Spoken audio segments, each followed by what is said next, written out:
How to turn on or turn off camera save selfies as previewed on Samsung Galaxy S26 Ultra. Let's start the video. First of all, go to app library. Here click on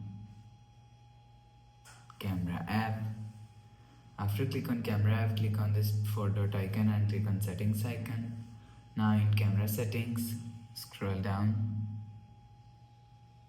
You will see save selfies as previewed is here. If you want to turn on save selfies as previewed, so turn on this button. After turn on this button, you will see save selfies as previewed is turned on. If you want to turn off save selfies as previewed, so turn off this button.